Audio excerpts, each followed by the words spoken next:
Bideo honetan, identitate edo biderkadura nabarmenak ikusiko ditugu. Hauek dira polinomioen arteko biderketa berezi batzuk. Lehenengo eta behin ikusiko dugu zer da identitatea. Identitatea da beti betetzen den berdintza bat. Eta biderkadura nabarmenak 3 daude. Lehenengoa da batuketa baten berbidura. Hau da, A gehi B berbi. Eta A eta B dira monomioak. Biderketa hau egiteko, berreketa bat denez, berreketa hau garatuko dugu A gehi B bider A gehi B. Eta hasiko gara polinomioen arteko biderketa hau egiten. A bider A berbi. A bider B gehi A B. B bider A gehi A B. B bider B gehi B berbi.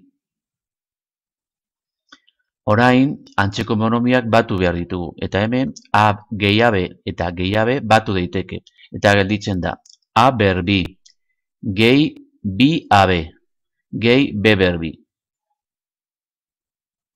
Horrela, formula horrela gelditzen da. Formula edo identitate nabarmena. A gehi B berbi da lehenengo gaia berbi. Gehi bi aldiz lehenengo gaia bider bigarren gaia gehi bigarren gaia berbi.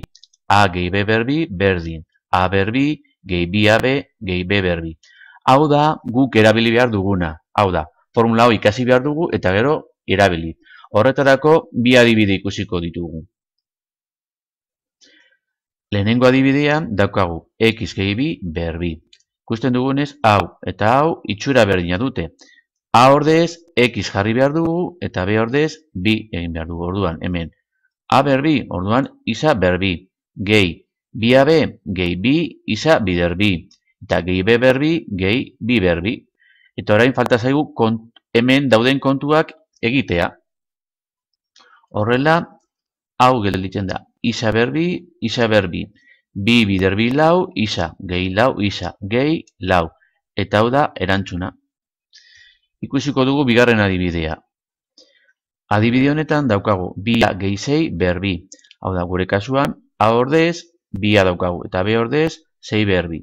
Orduan, bi A berbi. Hau, parentesin artean ze berbi dago bi eta A. Gehi, bi aldiz, bider A, hau da, bi A, bider, sei. Gehi, sei berbi. Eta orain, kontuak. Bi A berbi da, lau A berbi. Gehi, bi bider bi lau, bider sei, hogeita lau, A. Gehi, sei berbi, hogeita hamasei. Eta hau da erantzuna. Gogoratu, hau daukagunean, lehenengo pausua da identifikatzea zer da A gure kasuan, zer da B gure kasuan, eta hemen ordezkatu A eta B adibidearen A eta B arekin, eta gero kontuak egitea. Agur.